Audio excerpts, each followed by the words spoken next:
जी हां, कुंभ पर बीजेपी विधायक ने कर दी बगावत। पीड़िता के मुताबिक प्रशासन ने बताया 3000 हुई मौतें। योगी को बोला जेल में डालो, मुख्य सेक्रेटरी पर लगेगा एनएसए और हत्या का मुकदमा। बहुत स्वागत है आप सभी का। आप देख रहे हैं द राजनीति का विशेष सेगमेंट खबर और विश्लेषण। मैं हूं जब्बार खान। दोस्तों, क्या कुंभ में हुए हादसे के बाद में योगी आदित्यनाथ के लिए और उनकी सरकार के लिए मुश्किलें बढ़ने जा रही हैं? आखिर भारतीय जनता पार्टी के एक विधायक ने बीजेपी और अपनी योगी की सरकार से बगावत क्यों कर दी? क्या उत्तर प्रदेश की सरकार के सबसे बड़े अफसर के खिलाफ देशद्रोह और हत्या का मुकदमा चलेगा? आखिर बीजेपी के विधायक क्यों मांग कर रहे हैं कि उत्तर प्रदेश के सबसे बड़े अधिकारी मुख्य सेक्रेटरी के खिलाफ एनएसए और हत्या का मुकदमा दर्ज किया जाए? आखिर योगी आदित्यनाथ अभी तक मौतों के सही आंकड़े को लेकर के खामोश क्यों हैं?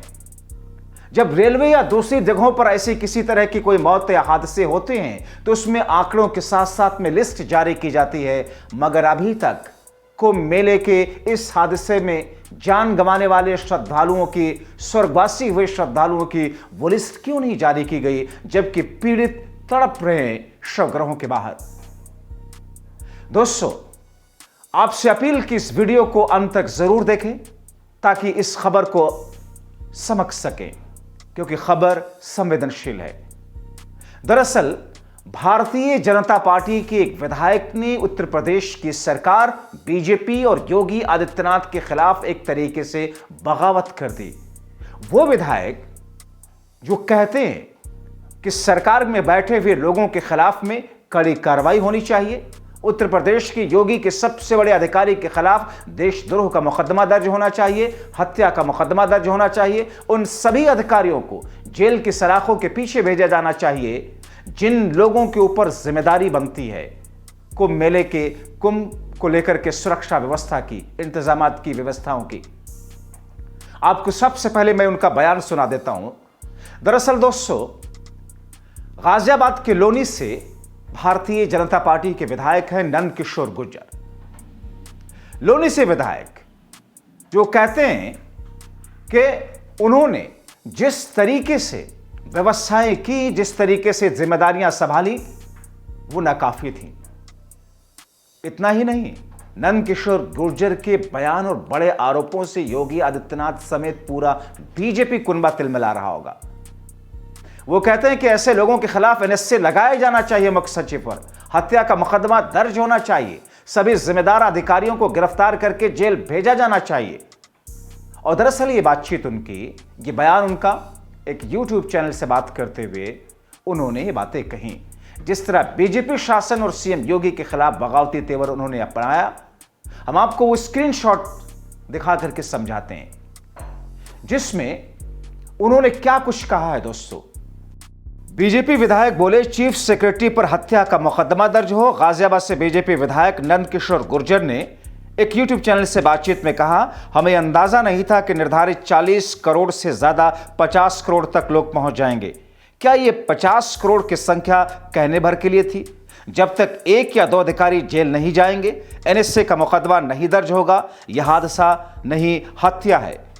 वो आगे कहते हैं, यूपी के चीफ सेक्रेटरी का ध्यान सिर्फ लूट करने में है। चीफ सेक्रेटरी के ऊपर हत्या का मुकदमा दर्ज हो, उन्हें इस हादसे की जिम्मेदारी लेनी चाहिए और इस्तीफा देना चाहिए। दोस्तों, ये बयान आपने देखा जो आपने अपनी फुल स्क्रीन पर स्क्रीनशॉट के जरिए, उस खबर के जरिए देखा। और ऐसी स्थिति में नंद किशोर गुर्जर का यह बड़ा आरोप, और थोड़ी देर में मैं आपको बताता हूं कि आखिर 3000 मौतों का जिक्र करते हुए पीड़िता और उनसे जुड़े हुए लोग किस तरीके से आरोप लगा रहे हैं कि प्रशासन वाले ये कह रहे हैं, प्रशासनिक अमले से जुड़े हुए लोग कह रहे हैं कि साहब मौतें तो बहुत हुई हैं, लेकिन उन्हें दबा दिया गया क्योंकि मेले पर, कुंभ पर उसका प्रभाव पड़ता। अखिलेश यादव ने योगी के 100 करोड़ की तैयारी वाले दावों, क्योंकि योगी आदित्यनाथ ने क्या कहा था दोस्तों, नंद किशोर गुर्जर ने तो 40-50 करोड़ का जिक्र किया। योगी आदित्यनाथ ने कहा था, जिसे अखिलेश यादव ने ट्वीट किया है, योगी आदित्यनाथ की वो बाइट और स्वामी अमृतेश्वरानंद और पीड़ितों के साथ में जो कुछ बातचीत हुई उसकी क्लिप लेकर के अखिलेश यादव ने ट्वीट किया, जिसमें योगी आदित्यनाथ के बयान है और उसके बाद में स्वामी अविमुक्तेश्वरानंद का प्रहार है योगी आदित्यनाथ पर, और उसके बाद में उन पीड़ित लोगों के बयान हैं जो ये बता रहे हैं कि हो क्या रहा उनके साथ में। उनके रोते हुए गिरते हुए आंसुओं के बीच में उनकी बातें आप सुनेंगे, आपका कलेजा तड़प उठेगा। अखिलेश यादव ने योगी के 100 करोड़ की तैयारी वाले दावों और उस पर से अविमुक्तेश्वरानंद के प्रहार को एक निजी चैनल से बातचीत की क्लिप ट्वीट करते हुए अखिलेश यादव ने क्या प्रहार किया है, आप इस पूरे वीडियो को देखिए दोस्तों। इसमें योगी आदित्यनाथ ये कहते हैं कि हमने 100 करोड़ के लोगों की तैयारी की है, मगर सिर्फ 9 करोड़ के आसपास लोग पहुंचे हुए थे। उतने में इतनी भगदड़, 100 करोड़ की तैयारी थी। और उसके बाद में उस पर कैसे प्रहार है स्वामी अविमुक्तेश्वरानंद जी का। मगर उसके बाद जो पीड़िताएं हैं, जो पीड़ित लोग हैं, शवगृहों के बाहर जो खाक छान रहे हैं, जो ये कह रहे हैं कि साहब आखिर क्यों संख्या नहीं बताएगी, जो ये दावा कर रहे हैं कि प्रशासनिक अमले से जुड़े हुए लोग उनको बता रहे हैं कि साहब मौतें बहुत ज्यादा हुई हैं, सैकड़ों में नहीं हजारों में हुई हैं, दबाया जा रहा, छिपाया जा रहा। सुनिए इन बयान को। इस पूरे आयोजन में 40 करोड़ श्रद्धालु आएंगे, लेकिन तैयारी हमारी होगी 100 करोड़ श्रद्धालुओं की व्यवस्था। तो 100 करोड़ की जब व्यवस्था की गई है और उसमें 40 करोड़ लोग आए हैं, तो अब व्यवस्था कैसे हो गई? अगर 100 करोड़ की व्यवस्था होती और 140 करोड़ आ जाते तब तो हम मानते कि ओवर क्राउड हो गया, इस कारण अब व्यवस्था हो गई। तो जब आपकी 100 करोड़ की व्यवस्था थी तो 10-5 करोड़ लोग क्यों संभाल नहीं गए? आपसे यही सवाल है। और फिर हमारा जो सवाल है वो ये नहीं है कि क्या घटना हो गई है, ये तो दुर्भाग्यपूर्ण घटना घटित हो गई। अब हम लोगों को रोने और पीटने के सिवाय और क्या है? लेकिन ये जो 18 घंटे के लगभग मुख्यमंत्री जी ने घटना को छुपा करके रखा और कहा कि अफवाहों पर ध्यान न दें, अफवाहों पर ध्यान न दें, सब ठीक चल रहा है, शांतिपूर्वक स्नान हो रहा है। ये 18 घंटे जो ये इतनी बड़ी घटना को छिपा करके रखा, ये बहुत पीड़ाजनक है। और इस पीड़ा के लिए हम तो अभी तक उनके प्रति आक्रोश में हैं। जिस घाट पर इतनी मौतें हुई हो, मातम हो, और तमाम लोग परेशान घूम रहे हो, आप लोग की लाशों के लिए घायलों को ढूंढ रहे हो, क्या पुष्प वर्षा सरकारी हेलीकॉप्टर से होनी चाहिए? श्री राम शर्म है, शर्म का विषय है, लज्जा का विषय है। जो मृत्यु हुई है उसको अफवाह कह करके उन लोगों की मृत्यु को अपमानित करने की कुचेष्टा की गई। तो दोस्तों, प्रत्यक्षदर्शियों का यह बयान और बदइंतजामी दर्दनाक तस्वीरों के बारे में इन पीड़ितों के मुंह से सुनकर आप हिल गए होंगे। ये कहती है कि सरकार बदनामी और मेला पर बैन न लगने की वजह से मौतों का आंकड़ा छुपाया। शासन प्रशासन खराब है, सिर्फ वीवीआईपी लोगों के लिए इंतजाम है, मौतों पर झूठ बोला जा रहा है। वहां का प्रशासन बोल रहा कि 2.5 से, ये कहती है एक महिला, आपने सुना बयान में, कि 2.5 से 3,000 लोग मारे गए, सब छिपा रहे हैं, सरकार को मुआवजा न देना पड़े।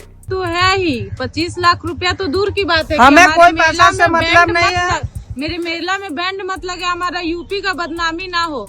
तो हमें बस सरकार से, यहाँ की योगी सरकार से इतना ही निवेदन है कि मेरे को, हम यहाँ से क्या लेके जाएंगे? मेरी मम्मी 28 तारीख से इंतजार कर रही है ना कि आएंगे, हम उसको क्या जवाब देंगे? जब फोन कर रही है, बेटा ये मत बोलो पापा आएंगे, क्या बोले समझ में नहीं आ रहा। बस हमें वो हो के आए हैं, कुछ पाने के लिए कुछ का उम्मीद नहीं है।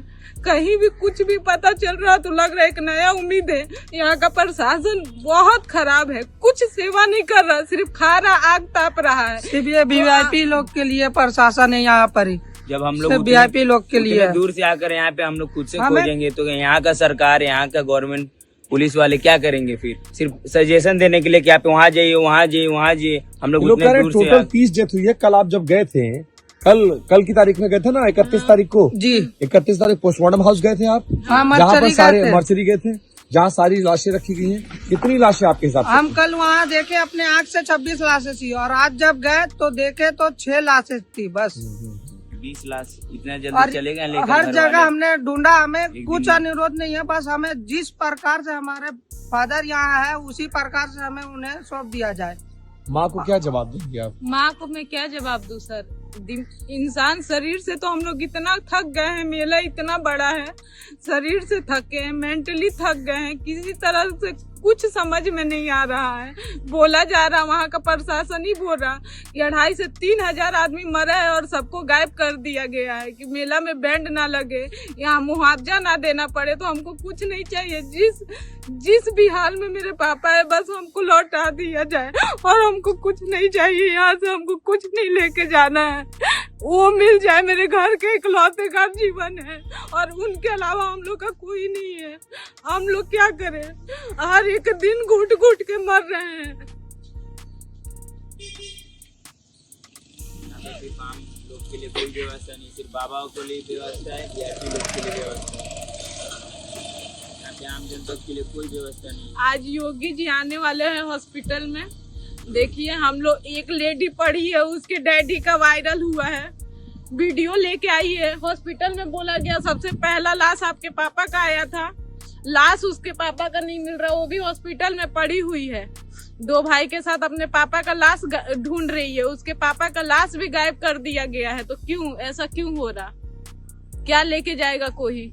तो दोस्तों, एक तरफ जहां उत्तर प्रदेश की सरकार की तरफ से मौतों का आंकड़ा 3 बताया गया, घायलों की तादाद 60 बताई गई, मगर यह महिला ये कह रही है कि साहब मौतों का आंकड़ा 2,500 से 3,000 तक है। ऐसा प्रशासनिक अमले से जुड़े हुए लोग उनको बताते हैं। मुआवजा ना देना पड़े, आधिकारिक तौर पर मौतें दर्ज ना हो, इसलिए मुआवजा ना देना पड़ेगा, इसलिए मौतों को छिपाया जा रहा है। और सबसे बड़ी बात यह कि कौम पर किसी तरह का कोई असर ना पड़े, प्रभाव ना पड़े, किसी तरीके से उस पर कोई खलल ना पड़े, सब कुछ नॉर्मली चलता रहे, इसलिए न मौतों का आंकड़ा बताया जा रहा है, न अव्यवस्थाओं के बारे में जिक्र हो रहा है। तो दोस्तों, हमने आपको दिखाया और सुनाया भारतीय जनता पार्टी के एक विधायक के जरिए कही गई वो बातें, योगी आदित्यनाथ के दावे, उस पर स्वामी अभिमुक्तेश्वरानंद जी का प्रहार और पीड़ित महिलाओं का और पीड़ितों का वो बयान, रोते हुए उनका चीखते हुए वो बताना कि आखिर हो क्या रहा है। आप तय कीजिए कि हम कहां खड़े हैं, कुंभ मेले की असलियत, व्यवस्थाओं की असलियत है क्या। अभी के लिए इस वीडियो में इतना ही। आपको ये वीडियो कैसा लगा अपनी राय कमेंट बॉक्स में जरूर लिखें। आप खुद जागरूक रहें, दूसरों को जागरूक रखने के लिए वीडियो को ज्यादा से ज्यादा शेयर करें। अपना ख्याल रखें, सुरक्षित रहें। बहुत शुक्रिया।